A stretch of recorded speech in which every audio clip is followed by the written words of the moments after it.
And I think for me, as a young change maker myself, what I realized is that it is not just about having passion, right? Having passion is a good start, but it's also about having the right tools and the right skill sets to then allow some of this passion to come out into real life projects and the kind of team that you lead and the community that you lead to make that impact. So I'm Felix from Skilio. I'll just do a short introduction later, but I just wanted to bring everybody's attention to the screen where we see this word cloud on what do you want to get out of today's session. Thanks everyone for your input.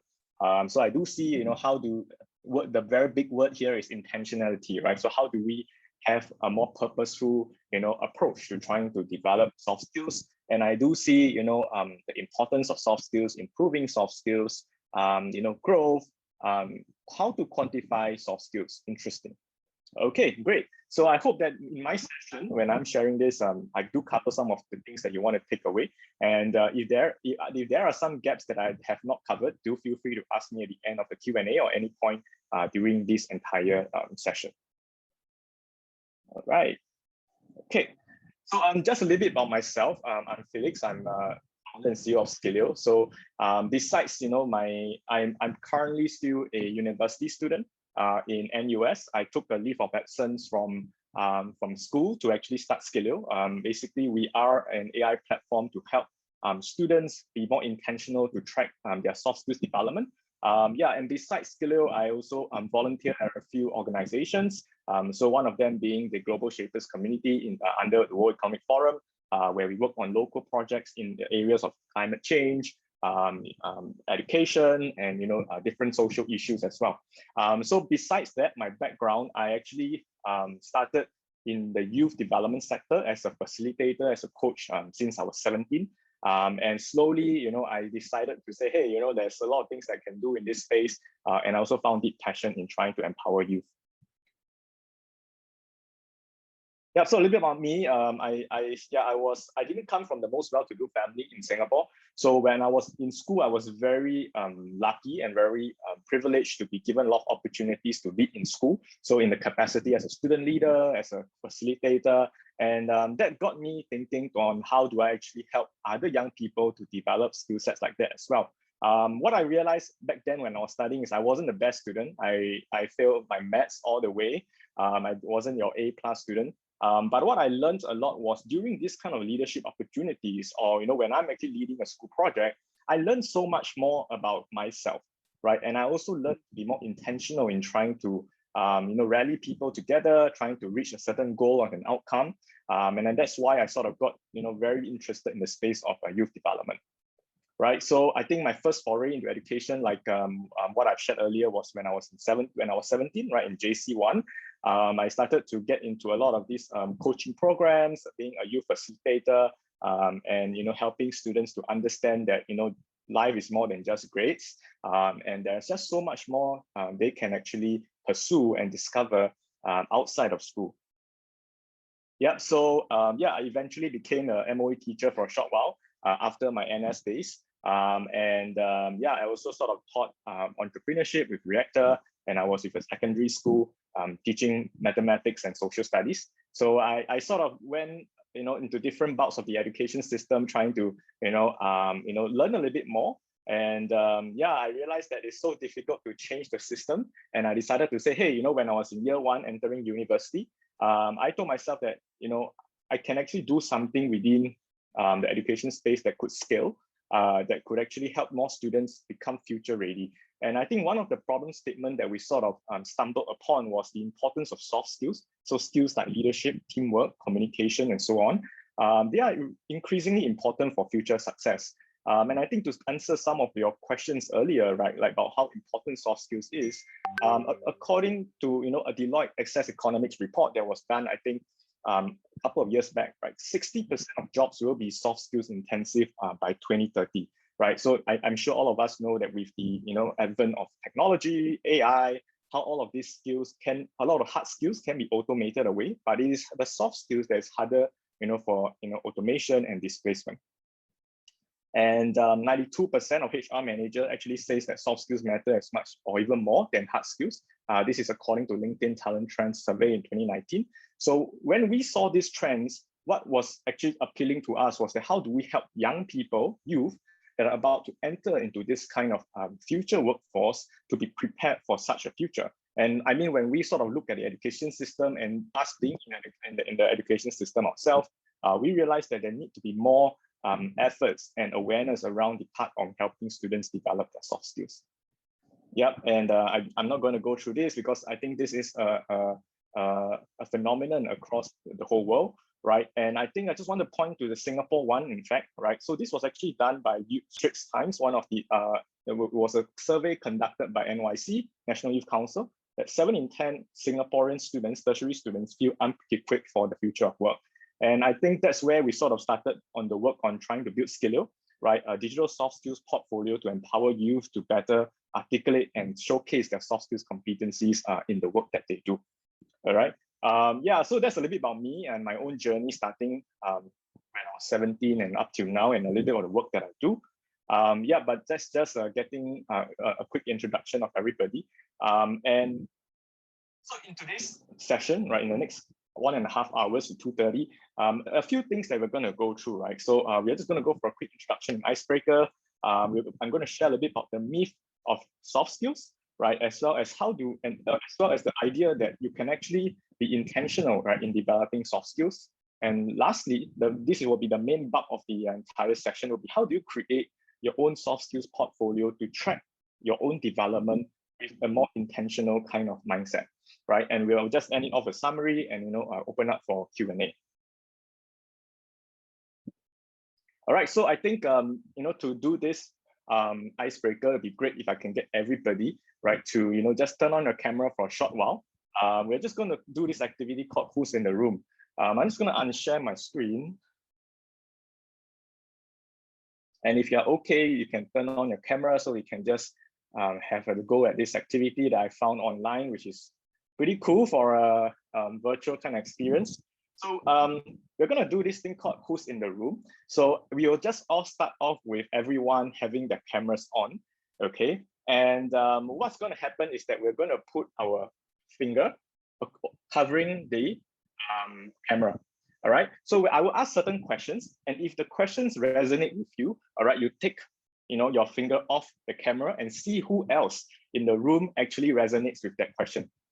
Okay, so I think it's going to be very fun because you get to know what other people response to that question is, and you also get to see, oh, we are like-minded friends here. Okay, all right. So if I can get you to maybe just put your finger across, covering your camera for now. Okay, great. Awesome. Okay, so if you are, okay, I just want to get a few questions, easier questions out of the way. Who are the students in the room? So if you're still a student, okay, take away your finger and see who else is a student here. Awesome, great. We have, let me see, look across the camera. Wow, we got quite a number of students here. Great, great, great. Awesome. Okay, now put your fingers back onto the camera. Okay. Okay, the next question. Who are educators in this room? Educators? Oh, great. I hope you guys have the chance to connect with one another. Yep, educators in the room. Hi. Awesome, great. Okay, can put your finger back onto the camera. Okay. All right, so this question will be more about food preference, right? So coffee or tea, right? So if you're coffee, take away your finger. Wow, so many coffee people here. Let me see. Wow, almost everybody with their camera on, 90% I'll say is coffee. Okay, great, great, great. All right, so let's put our finger back onto the camera again. Okay, so last question for everybody, right? Do you think soft skills are nature or nurture, right? So if you think it is nature, all right, take your finger away from the camera. If you think it's nurture, take away your finger from the camera. Wow, great. That's everybody. Awesome, awesome, great. Thank you so much for taking part in this activity. I hope you get to have a feel of everyone in the room, and just get to know a little better. And I think we are in this very virtual kind of setting. It'd be great to connect afterwards as well for all the different folks here. So we have some educators, we have students here as well. It's always great to have this diversity in the room. Awesome, great. Let me just share the screen again.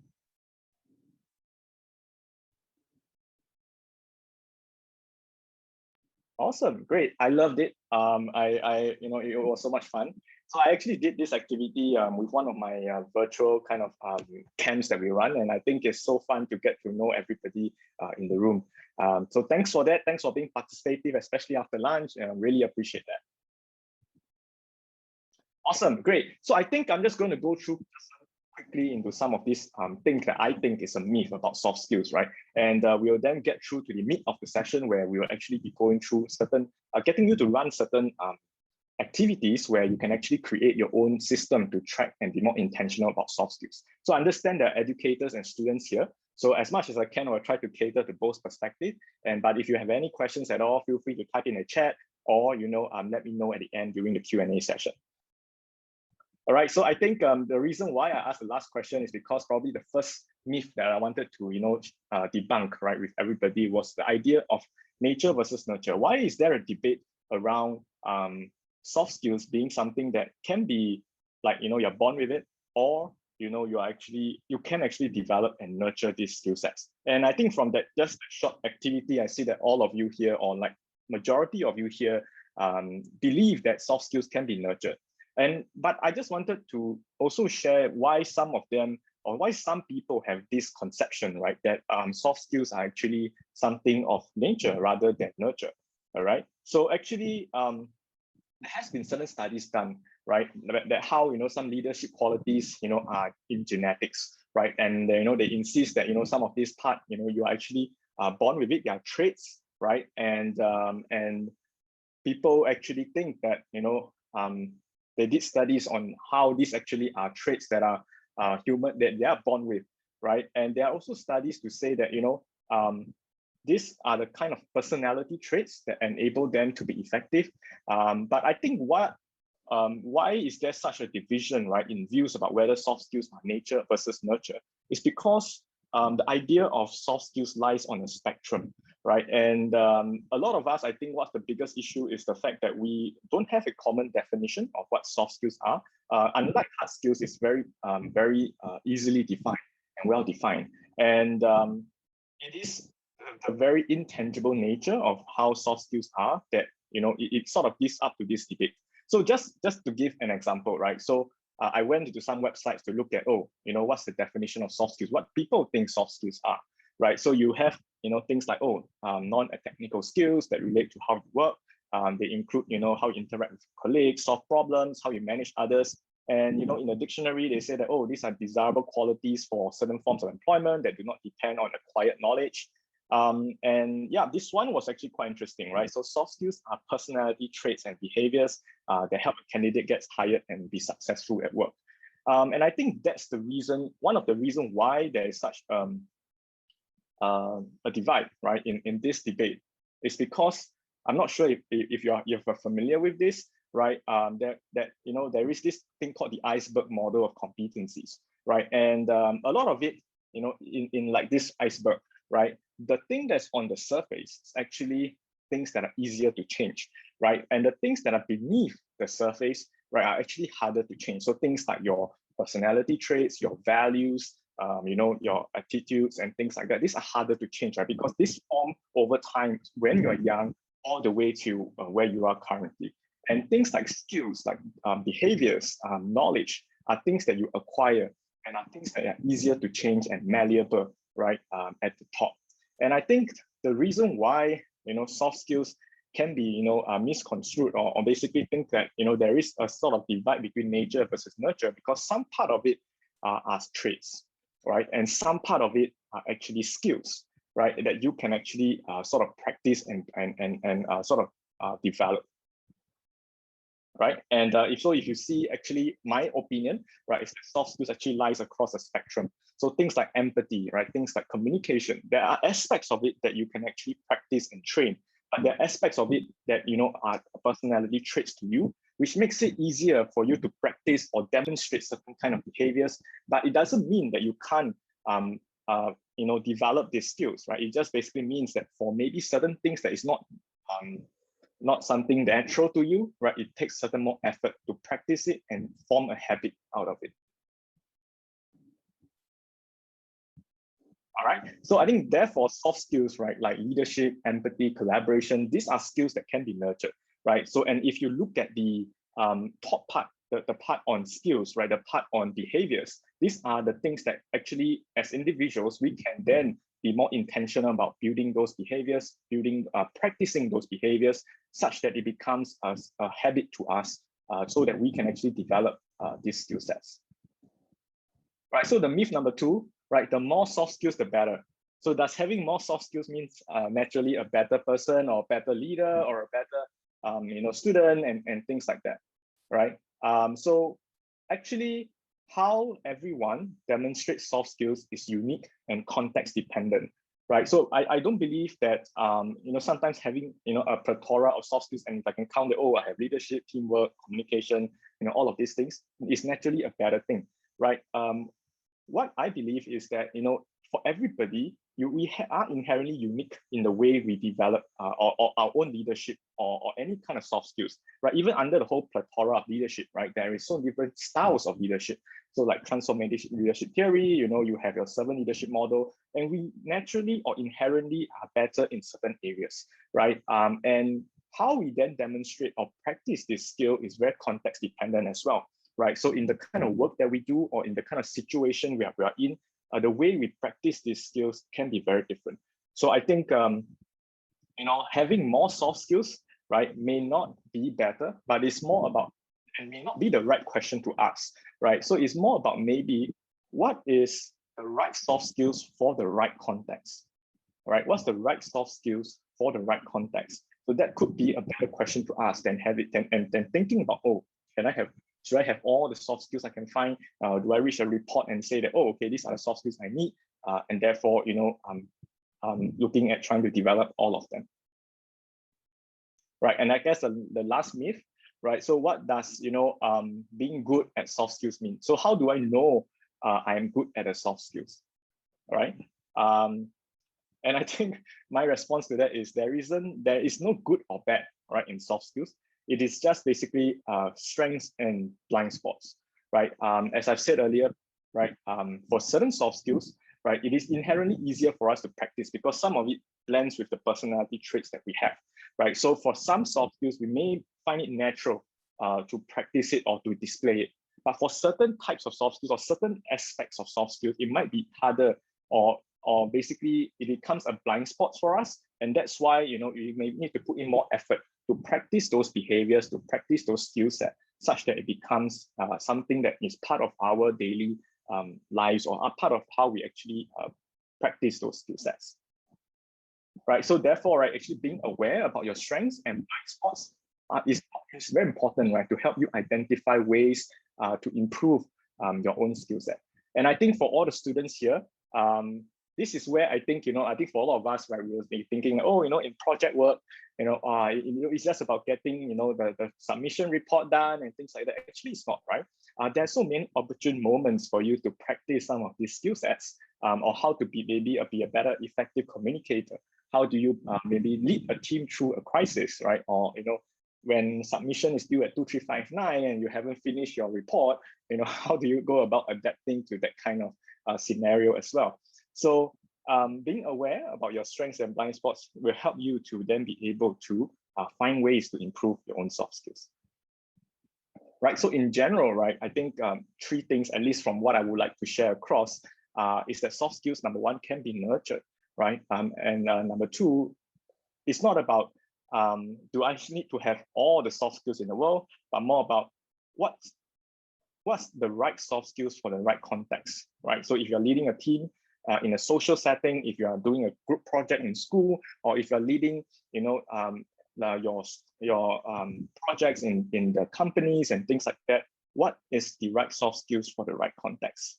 And the next one will probably be, there's no good or bad soft skills. So I think there's a lot of students that I speak to, they were like, I want to be super good in leadership such that I'm better than the other person. No, I don't think so, right? It's really about what are your strengths and what are your blind spots. And a lot of times this varies for every single individual, and there isn't really a need to go and then compare, I'm better in this or better in that, right? It's more about then, what are your strengths and what are your blind spots? How do you develop your strengths? How do you improve your blind spots? Okay, so I hope that by sharing this, it sets us in the right frame of mind to think about soft skills. I think this will allow us to have a common frame of reference to understand where to think, how to think about soft skills. And I'm sure there are many other myths out there about the different aspects of soft skills, but I think these three will set us in the right frame of reference to look at what's to come. Right, and I think that's the part on intentionality in developing soft skills. If we now know that soft skills are inherently a set of behaviors and that these behaviors can be practiced over time, then it's actually possible, right, for us to be intentional about developing these skill sets. If we can understand as individuals, what are some behaviors in a certain soft skills that I practice a lot or is super, easy for me to demonstrate, and which are some behaviors that actually harder for me to demonstrate or I hardly demonstrate it at all, then this allows me to understand, okay, if I want to develop in these aspects of certain soft skills, let's say maybe being a more empathetic leader, right?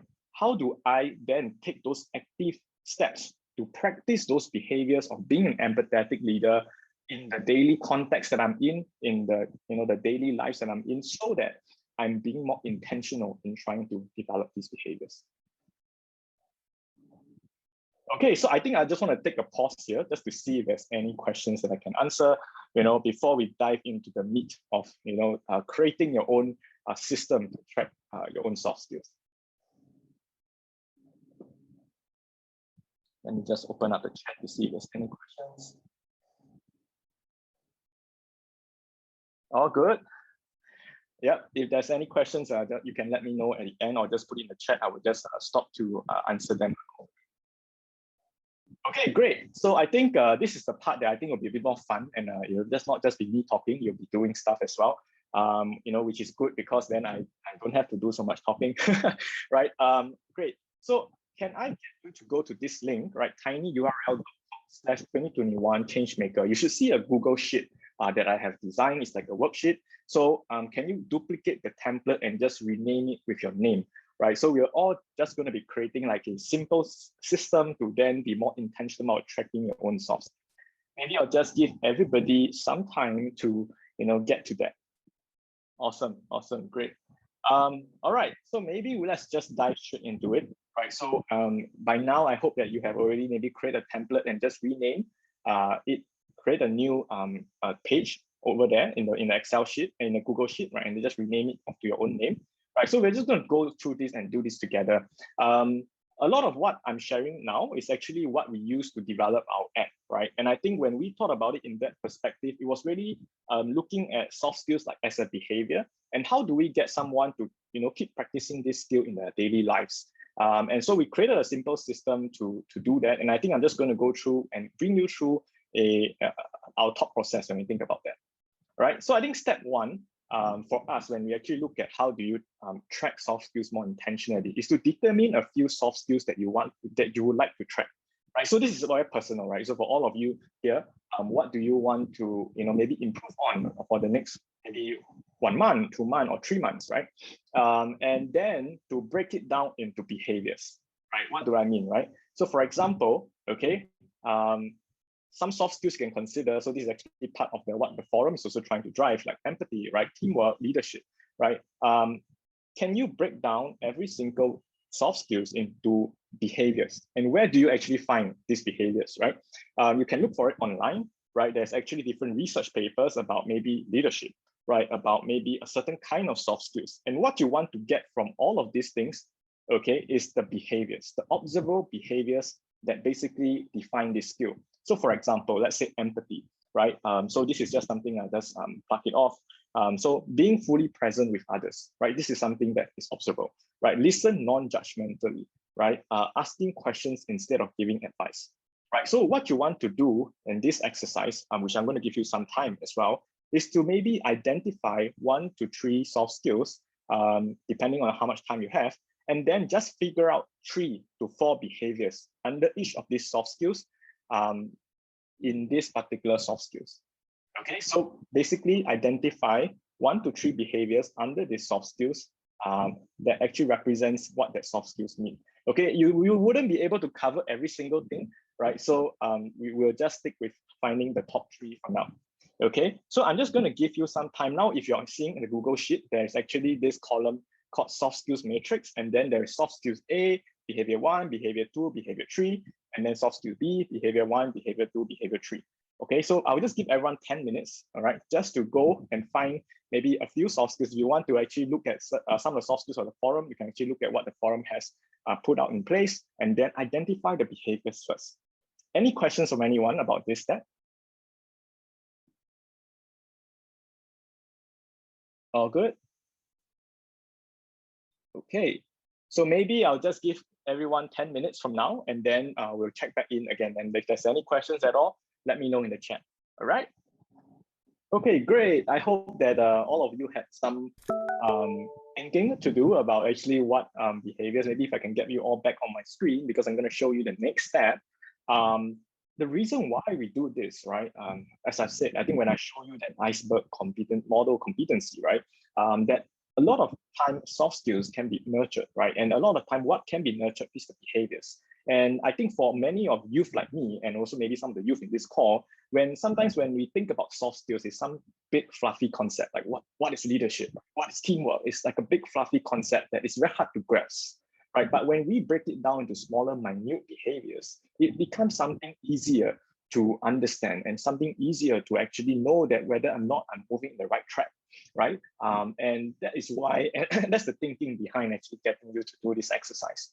And I think for the next step, right, where is helpful, right, to really understand whether or not you have practiced the skill is to really reflect and get feedback, right? So I'm not going to get you to get feedback today because it's probably very hard, but let me explain the rationale behind doing so.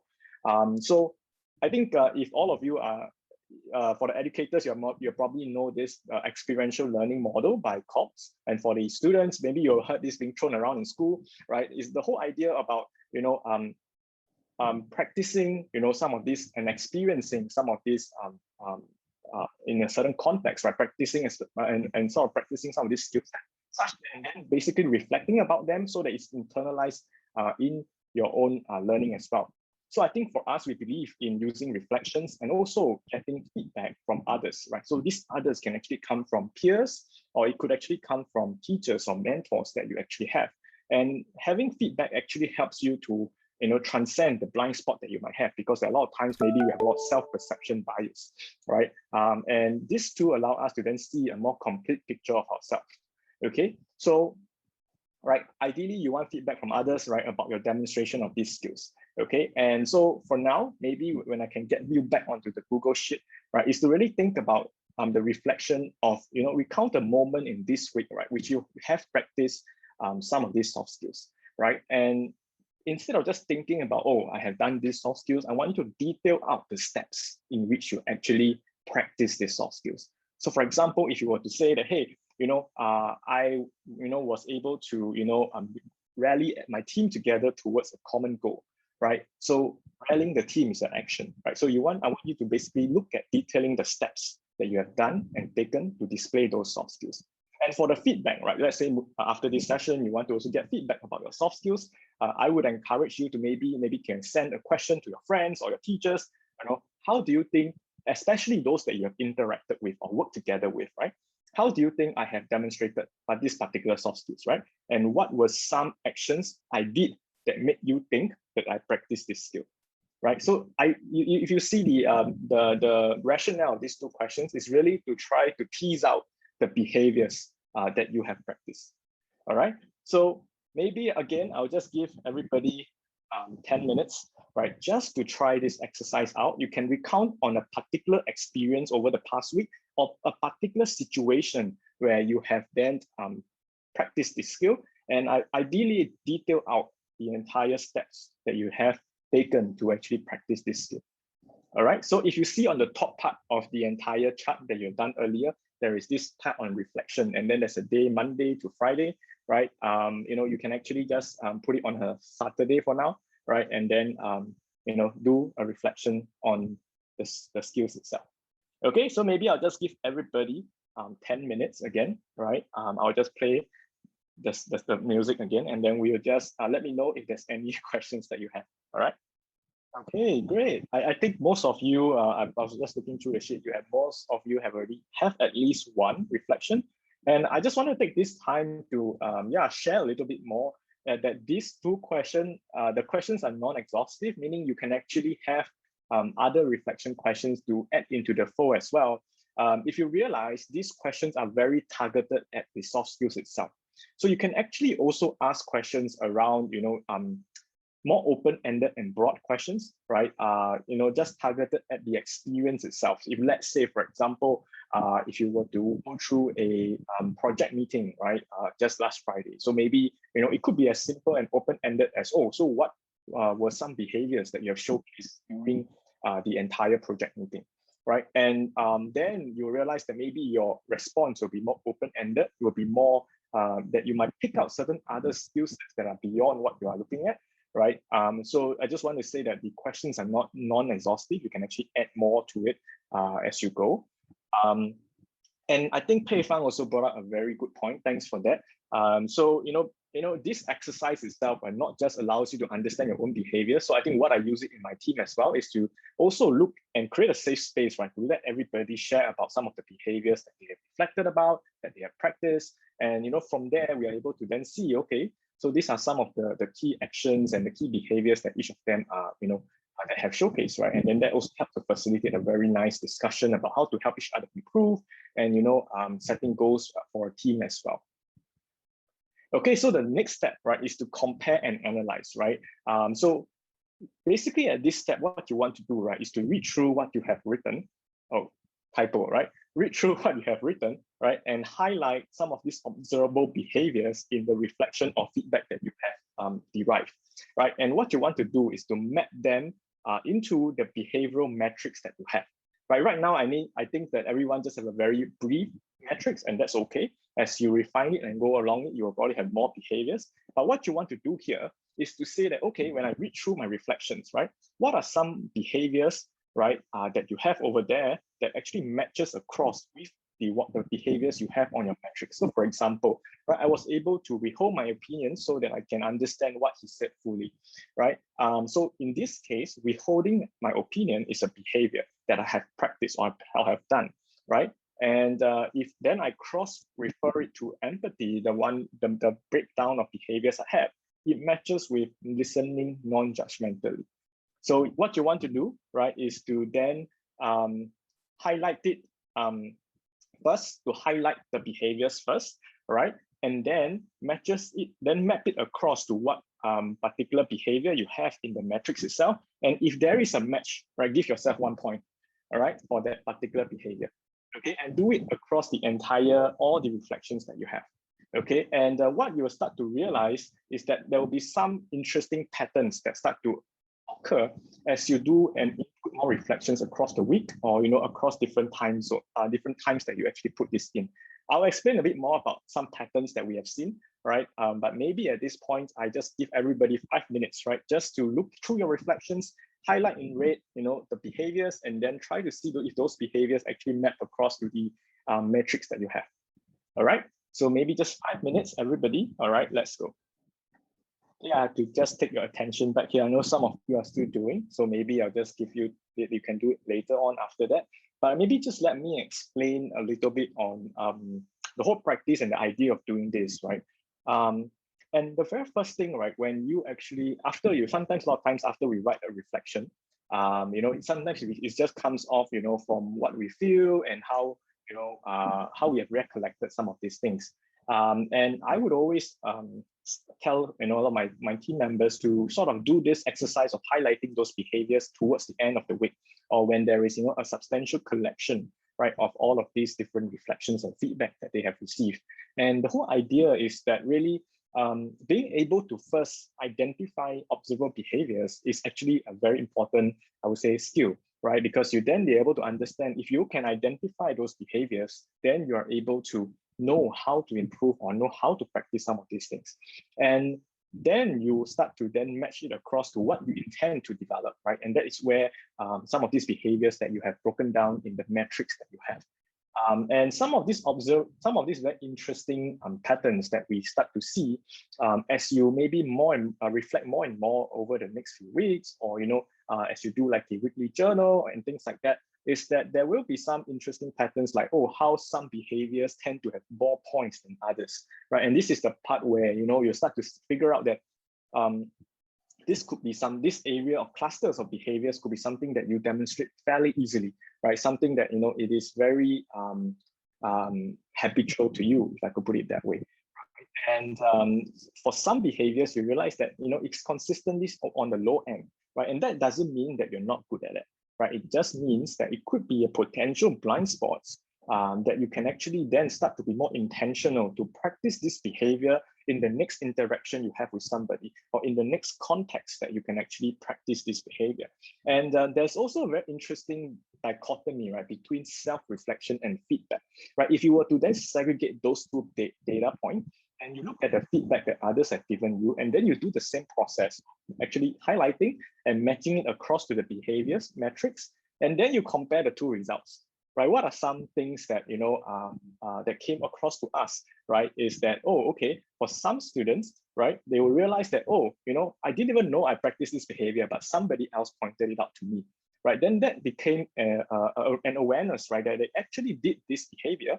And it allows the student or the youth, whoever, to then understand that, oh, okay, I actually done this before, and I can then practice it more and more, right? So this will then come to realize that having a more, I guess, a way to then track some of these behaviors allow you to then be more intentional about developing your strengths and also improving your blind spots as well.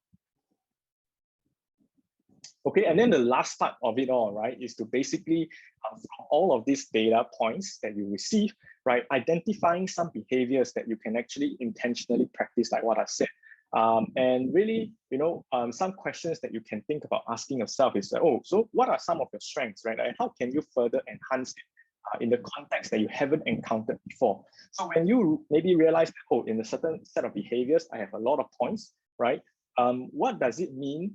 What kind of context do you practice those behavior, or have you demonstrated those behavior in a very easy manner, right? And what are some contexts that you haven't tried practicing those behavior before, right? And I think then that is also a way to push yourself to improve on those strengths that you have, right? And then for your blind spots, right? So what are some behaviors that you have demonstrated the least, or you haven't really demonstrated, right? Where can you start to practice this more intentionally, so that it becomes something that you are very comfortable in showing, right? I'm not going to get you guys to do this, right? But basically, these are some questions that I'll pose to you after you basically look through the entire spreadsheet, and then you realize that your behaviors are clustering in one area, and one area that maybe there isn't any showcase of frequency of demonstration. How can you then practice those behaviors in the different settings that you have in the next coming weeks as you go back to work or you go back to school? Okay, and I think what I have just sort of brought everybody through is just a very simple version, right, of this entire cycle, right? So first being identifying the soft skills and their subsequent behaviors. And in this case, everybody have a different set of soft skills and behaviors that they have identified. And of course, there is no right or wrong. Like I said, there's no oh, I have to develop 10 soft skills or 5 soft skills. It's really your own personal preference. What's the right soft skills for you at this stage of your life, right? And then being able to break it down into smaller components of behaviors so that you can then be more intentional about it, right? And once you have done that, right, I would encourage you to then reflect about those moments where you have practiced those skills across the week. In your interaction with others, what are some behaviors that you have showcased? And you will realize that maybe some of this behavior doesn't fit into this 3 or 4 soft skills that you have identified, and you can actually just put it in the others list. And if this others list start to actually pile up, and you realize some commonality within those behaviors, right, then it could also mean that you're actually consistently practicing another soft skill that you have that you might not have actually input into your entire Google Sheet as well, right? And the other aspect of getting feedback, right? Getting feedback is important because this allows us to see beyond, what we don't know, right? So a lot of times we don't know what we don't know, right? So having feedback from others, from peers, or from your colleagues, or from your mentors, this is actually very helpful to help us uncover blind spots. And then after basically reflecting and getting feedback, what you want to do is to really go back to it again, break it down and highlight it into behaviors and analyze how many of such behaviors have you showcased according to the metrics that you have, right? And because that allows you to then have a method, right, to be able to understand and track the showcase of these behaviors in a more systematic manner, right? And lastly, with these data points, what you want to then be able to do is to say, hey, I'm maybe very good, have a lot of behaviors clustered in this area, but not that area. How can I take action, right, to actually practice and on my strengths and maybe improve on my blind spots? And then you go back to the loop of, okay, after I've done this, I reflect about this as well, get feedback from others, and it goes on and on, maybe until you identify a new soft skills that you want to practice and go through the whole cycle again. And I think we believe that this model actually helps a lot because especially for a young person, right, like myself, right, what I realized was that, initially I hate reflection, right? I think, it becomes like a school exercise that everybody have to do. But when I started to be more intentional about it and actually pegging it to a certain kind of outcome or certain kind of goal that I set for myself, I realized that it actually helped me gain a lot more better understanding and awareness about myself, and also about what other people think about me as well, and gave me a clearer roadmap to know how to develop myself in certain areas and certain aspects. Okay, so I think what I have just shared is just basically a very similar and watered down version of what we have created at Skilio in terms of the app, right? What we are trying to do really is to help students and youth look at different activities that they have done, right? And then documenting some of these reflections and feedback, right? As they go through different programs, as they go through different activities in school and outside of school, so that all of these data points are then actually used to generate a report, right, and a portfolio understanding of some of these behaviors and skill sets that they have demonstrated. Of course, when we sort of thought about this, it's not we do have to look through some research and do some literature review in terms of the kind of soft skills that we are looking at, the behaviors as well. But at the end of the day, I guess the whole methodology that we brought you through is pretty similar in how we have designed the system. And at the end of the day, of course, is to really help young people to be more intentional and be more aware, right, about this action that they have taken in outside of school activities, and how do that link to a certain soft skills that they have. And hopefully this helps them to be more confident, right, in articulating your own soft skills when you go for an interview, or when you apply for a job, or when you're just basically dealing with another person in a project or in the social impact movement that you're actually trying to drive. Okay, so just a summary, right, of today's session, and maybe I'll just open up to the floor for any questions.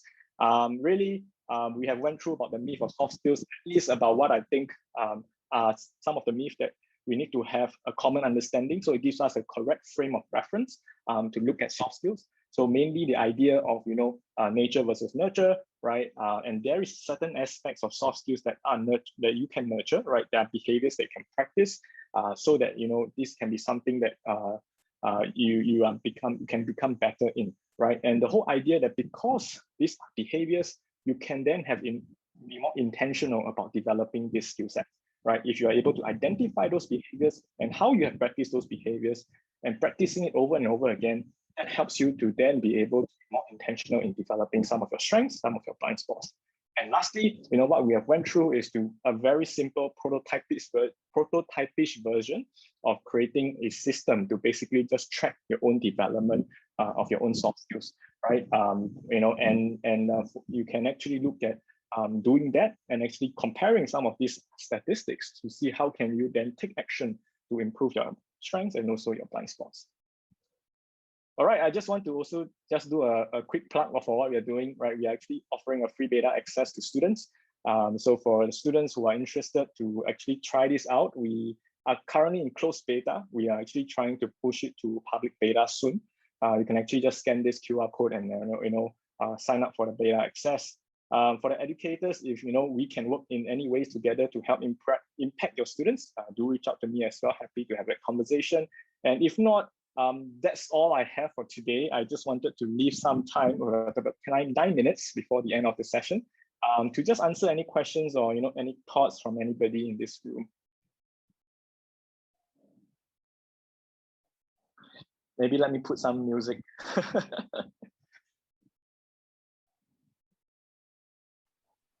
I have a question. Hi, go ahead. Hi, Felix.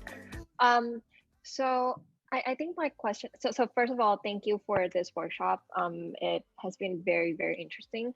I wonder. So apart from identifying, skills you can develop, I wonder what are, other use that maybe young people who use your platform utilize the results. So I imagine, in like, finding jobs or putting it in a portfolio and present to future employers, something like that. I wonder whether you can tell me some of the stories of people who use this and actually, get a job, or really help them, progress in life.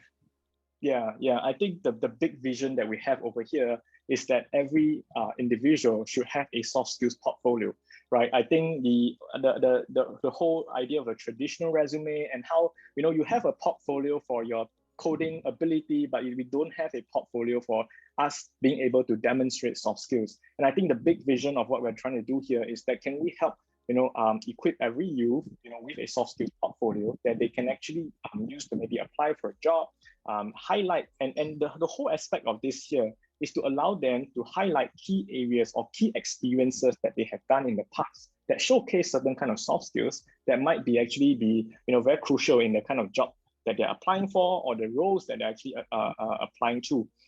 So I think that's a little bit of what we hope to do. And besides just tracking and putting all of this in the platform, we are currently building a feature where we are able to help personalize your portfolio to the kind of applications they are looking at. So it could be maybe scholarships, it could be internships or jobs, right? What we do is to identify some of these opportunities and then look at your portfolio and highlight some of these soft skills that might be actually be very important maybe in that kind of application. So you know how to actually craft a better application, right? Whether is it a CV or a resume, you know how to express those soft skills. You're also be better able to articulate them in an interview.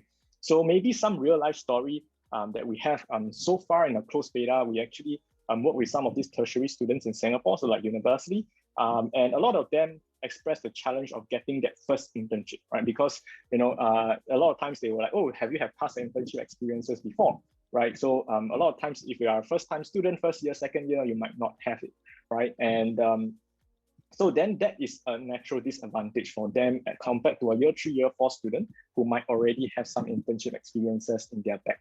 And so what the Skilio platform helps them to do is then be able to know where are some of their soft skills that they actually have demonstrated in maybe past experiences like CCAs, like community service, and then how do you then share about that in an interview such that it aligns very closely with the kind of role that they're applying for. So for example, if I want to go for a BD role, it has to be someone who maybe can speak well, who can maybe build rapport. And then because those are the skills that they're looking for, you are able to articulate this in some of your past experiences. It then increases their ability or chance of finding the right fit in the kind of job internship that they have.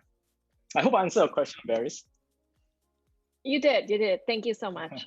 No problem. Yep, just wanted to see if there's any other questions from anybody. Realize my music's not playing.